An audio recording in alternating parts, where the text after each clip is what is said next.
It was Bruce Lee who once said that a full belly cannot believe that such a thing as hunger exists. You have to experience things in order to believe them. And that is perfectly embodied in Five Nights at Freddy's. Much of the story in the background of these games comes off as difficult to piece together if you only absorb the information through a vacuum such as a video essay. However, by experiencing the game for yourself, the context of all of these different pieces of info become much easier to put together. Last time, Kestrel and I experienced the game firsthand, and because of that, we were able to piece together all of the different Easter eggs and story beats in a satisfying way.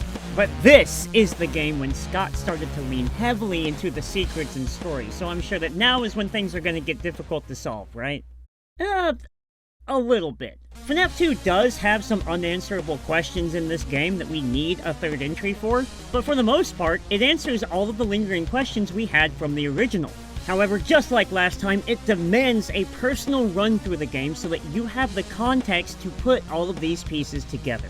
I mean, for example, did you know that a certain yellow bear only comes online after the story sets it up on night 6? Someone used one of the suits. We had a spare in the back, a yellow one. Yeah, crazy, right? And there's even more discoveries where that came from. So let's punch in and put together the solved story of Five Nights at Freddy's 2.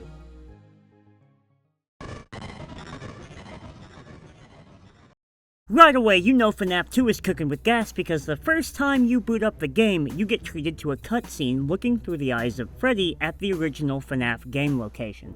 Well, starting a new game sees us with yet another Fazbear's advertisement for a new security guard at their grand reopening. As if that wasn't weird enough, the very first thing we hear is Phone Guy once again. Hello? Hello? Setting this game up as a solid prequel. Also, please keep in mind that I'm only using information from FNAF 1 and this game, so when you hear me call Phone Guy Ralph, it's just so I can mix up my vocab. Alrighty, not only is Phone Guy alive, but he's also directly hinting at things we knew from the first game, such as the brand new robots here being able to walk around during the day. But he also mentions some people still have a somewhat negative impression of the company. That old restaurant was kind of left to rot for quite a while. Now this could mean a number of things, but if you thought keeping the information in context was important before, we are in for a hell of a ride with this game. If you can't empty your cup of knowledge before playing this game, then FNAF 2 will not make sense. And speaking of which, let's talk about the new animatronics. We have the toy versions of Bonnie, Chica, and Freddy, as well as the withered versions of the original 5. There's also a toy-like version of Foxy, later introduced as the Mangle on Night 2. Balloon Boy here is a thing that exists, and finally there is the puppet.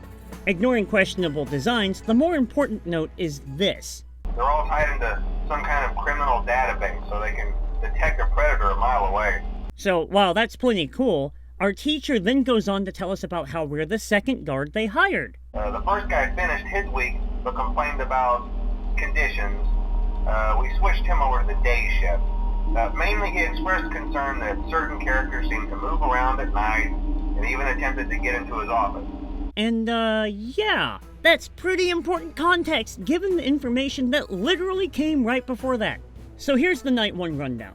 1. We are taking on another gig as another night guard at a new Freddy's reopening, and the Phone Guy is back, making this game a prequel. 2. There is an older location before this that was left to rot, and a bunch of people still don't trust the company. Fazbear's made new robots that are hooked up to a criminal database, have facial recognition, and can walk around in the day. 3. There is a guard on day shift that used to work nights before us, and he complained about the animatronics coming after him. Finally, number 4. We have to tame one animatronic with a music box and trick the others with a Freddy head.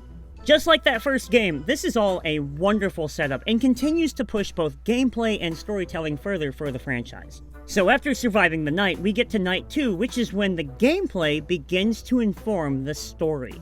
For example, he mentions that Foxy was always twitchy, but flashing the light at him carries a system restart in the older bots, and in the code of the game itself, starting on Night 2 is the night that both Foxy and Mangle can attack the player. Oh, it's you? Ow, fuck! Oh, that one did get me. However, this is also when Phone Guy mentions there are new rumors happening around the town, and it's the moment when he decides to introduce the withered animatronics and the puppet formally. We then learn that the older animatronics were originally going to be repaired and used, even being outfitted with the same tech as the toys. But then we hear this line. But they were just so ugly, you know? And the smell. Which is the first of many curveballs I got hit with when playing this game. Just like the opening, we have another cutscene from Freddy's perspective, and this time, Bonnie and Chica are up with us. After some more spooky audio, Night 3 then plays in full, and we get properly introduced to the Mangle, which was originally the toy version of Foxy designed to be much cuter. However, the kids would take them apart so often that the other employees just gave up reassembling them at the end of each night, leading to its nickname. But the more juicy bit of information comes from Ralph dismissing rumors circulating around town, which he asserts has nothing to do with the restaurant. After all, our guard during the day has reported nothing unusual, and he's on watch from opening till close. So obviously, that's a bowl full of Cap'n Crunch, because the rest of the Wizards are online now. Something's going on in the daytime that's causing things to get more critical during our night shift for both the story and the gameplay. And it gets even worse on Night 4. Not only is Golden Freddy now appearing in the first-person cutscene, but Phone Guy immediately talks about the investigation that's happening at Fazbear's. Then Ralph adds this final note to the call. Just as a side note though, try to avoid eye contact with any of the animatronics tonight if you can. Someone may have tampered with their facial recognition systems. We're not sure. Okay, yep, that's definitely odd. Is it spooky ghost stuff, or is somebody actually changing up the animatronics programming? As I'm sure you all can guess, in order to answer that question, we've got to finish up the work week first. Night 5 has the finale of the Freddy perspective, and no matter where we look, the puppet is always staring directly into our eyes. I've also left it out until now, but the words "It's me" return at the end of the last couple of cutscenes. Again, I need to wait until the Easter egg section to break that all down, so instead, let's talk about Phone Guy's call. No one is allowed in or out, you know, especially concerning any previous employees. When we get it all sorted out, we may move you to the day shift. So this one just became available. Okay, this is pretty objective confirmation that something has been going on with the day guard. But next, Ralph tells us this. We don't have a replacement for your shift yet, but we're working on it. We're going to try to contact the original restaurant owner. I think the name of the place was Fredbear's Family Diner or something like that. Okay, great, Fredbear's Family Diner. Yet another new location added to this game. Still though, that's just the phone call, and by now I'm sure you all can guess what's coming next. That's right everybody, the check at the end of the week reveals that this game takes place in 1987. And as wonderful as all of this information is, we're still not finished cooking with this game until we get to the Night 6 call where Phone Guy tells us that the place is completely shut down. Because as I alluded to earlier, the place is closed down, at least for a while. Someone used one of the suits. We had a spare in the back, a yellow one. Someone used it. Now none of them are acting right. And we find out that we're going to be working a birthday party tomorrow. We have one more event scheduled for tomorrow, a birthday. You'll be on day shift. By surviving until the end of the night, we get another newspaper that tells us what happens next. After only a few short weeks, the restaurant's already closing down, the new animatronics are going to be scrapped due to possible malfunctions, and the original bots will be kept in the hopes of a possible reorganization of the company, even if it's only with a smaller budget.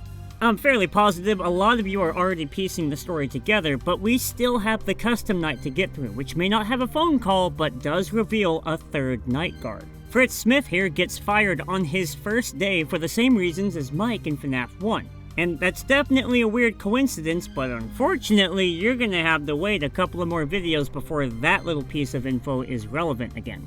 But now that we've finally played through the entire campaign, it's time to tackle the Easter eggs and then piece this all together. First up, whenever you lose during the week, there's a random chance you may end up playing one of these 4 minigames, and let me tell you, these side quests here carry enough story payload to fill out an entire FNAF entry by themselves. All 4 of these have old-school Atari-era graphics and feature you playing as an animatronic in a nondescript, this is important, Freddy's location. The first one I got in my playthrough was the puppet game with the following instructions. As the marionette, we hover over the bodies of kids and give them gifts, but after going over all 4, we then get the instructions give life. And now when we hover over the kids, it ends up placing one of the heads of the animatronics on each of the bodies. Notice that every time we give a gift or life, our score goes up. Upon placing the final one, however, we get exactly 1 frame of a 5th body in the center. Then our score skyrockets randomly and we get jump scared by Golden Freddy. The whole time, a creepy voice is spelling out, "Help them." The second game I encountered is the Take Cake to the Children minigame. Here we play as Freddy and we gotta hustle around giving cake to these red kids so that they become green kids. While we're doing this, we can see one child locked outside of the pizzeria and crying. A car pulls up, a purple guy gets out, does something, and then the kid shakes off their mortal coil right in time for the puppet to jump scare us. Like before, there is a creepy voice spelling out, "Save him." And out of all the games, this is the most obvious. We are watching the puppet's origin story. The third side quest I got has me playing as Freddy with spooky eyes and following the puppet who guides us around the very obviously FNAF 2 restaurant. There are 5 bodies and 6 pools of blood, and all the animatronics in FNAF 2 are present except for Balloon Boy and the Easter egg bots. However, only Withered Freddy, the puppet, and Mangle are active. The game can end when you touch the bodies, or if he shows up, Golden Freddy, but occasionally you'll encounter the purple guy holding an object and wearing a badge. When he touches you, the screen flashes blue instead of red, and the words "you can't" appear on screen in direct response to the "save them" we can hear being spelled out during the game itself. Now this one has huge implications with the body count, but unfortunately I've got to talk about the last game first. The final game that I ran into has us playing as Foxy in Pirate's Cove and rushing to the side to show off to a group of 5 kids. You do this a couple of times and nothing seems odd, but the final time, there's Purple Guy again waiting for us. And when we rush out, we see the 5 bodies of the kids and the Foxy jump scare.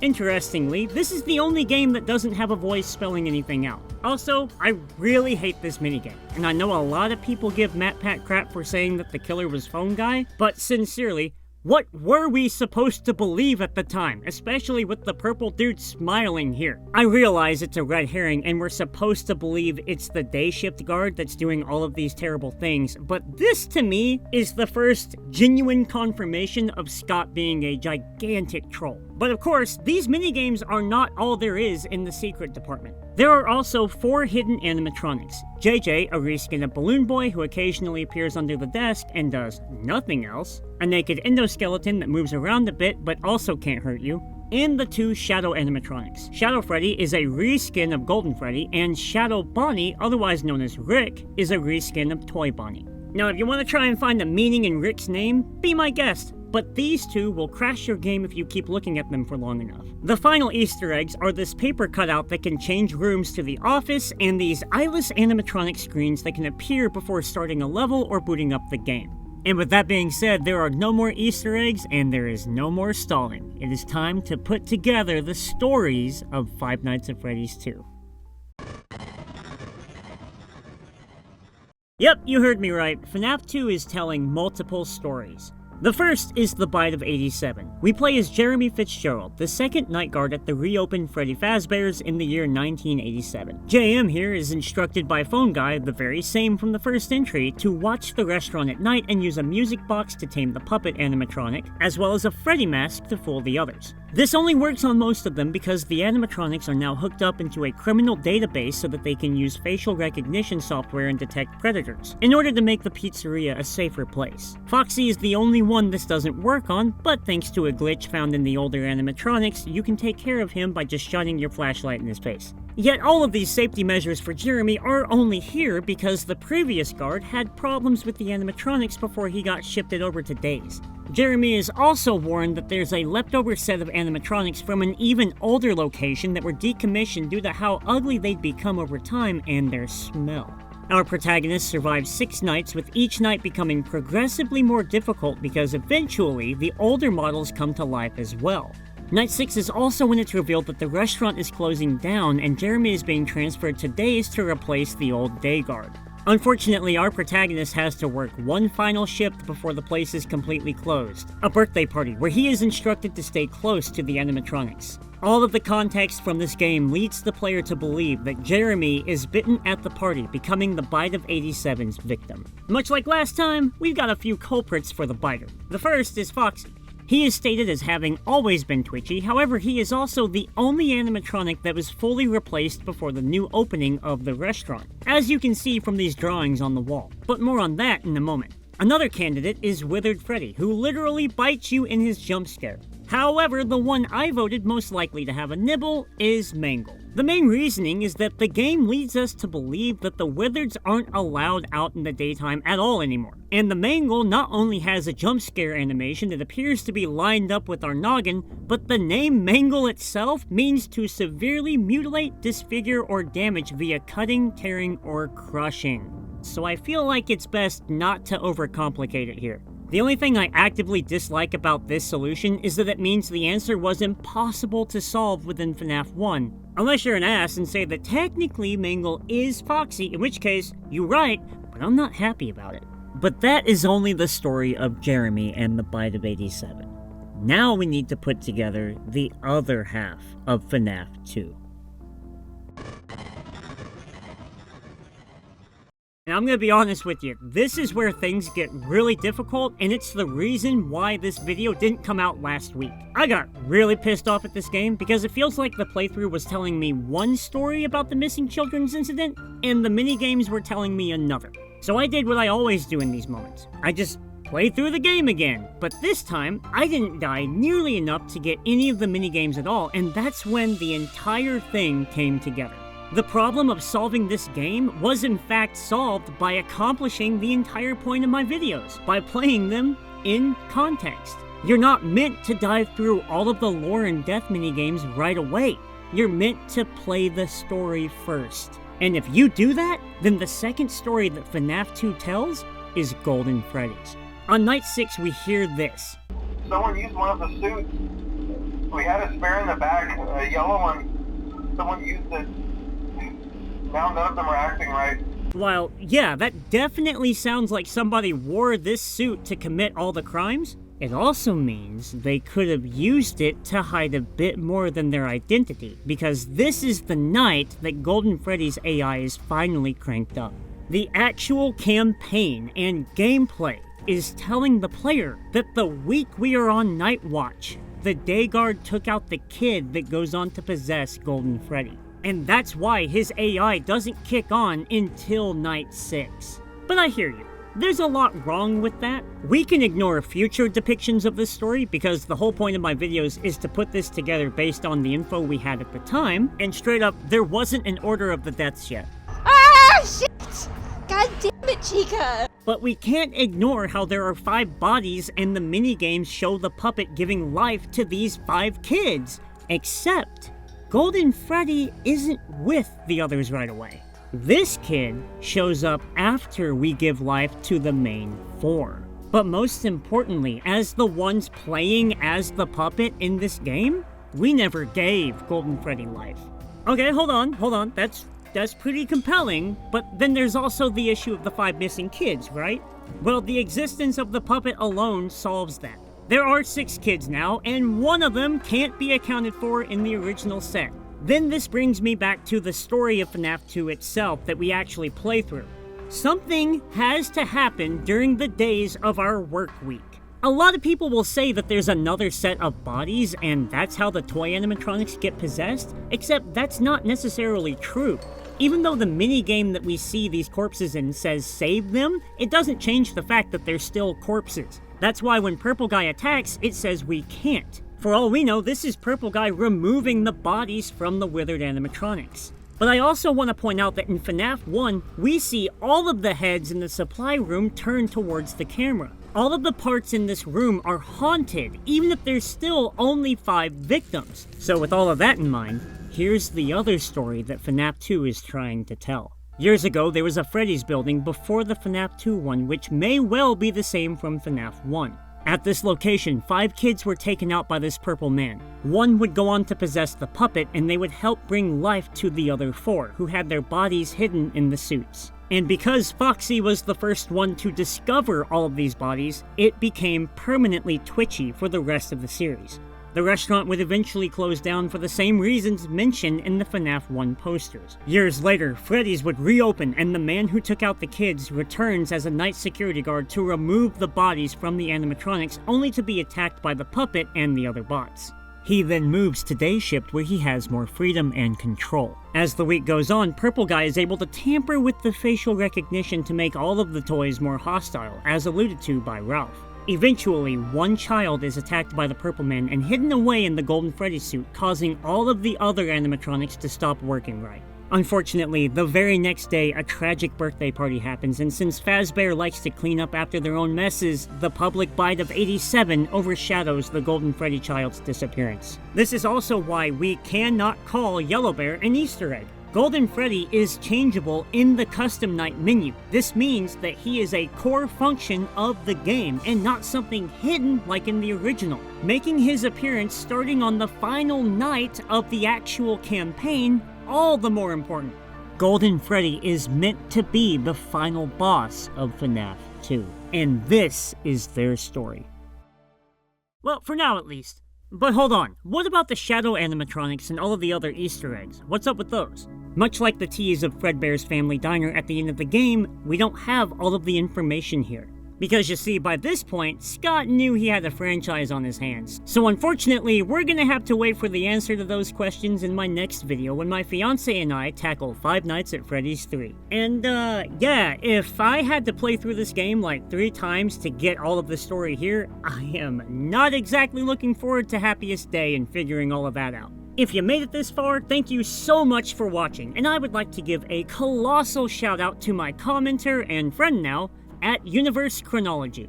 After chatting in the comments of my last vid, we hopped on Discord and they helped me get my thoughts out to piece all of this together. So if anybody else is down to chat about FNAF or whatever I'm cooking up, feel free to reach out to my socials, and if we get enough people together, I'll probably make a server just for us. Also, make sure you try and keep up with the channel because I'm going to be posting in the community tab whenever Kestrel and I go live and stream FNAF 3. If you can make it, come on out and we'll try to piece all of this together live. Either way, thank you all so much again for watching, but for now, I'm bowing out, and I'll see you all next shift. And bye, stream. Have a good one.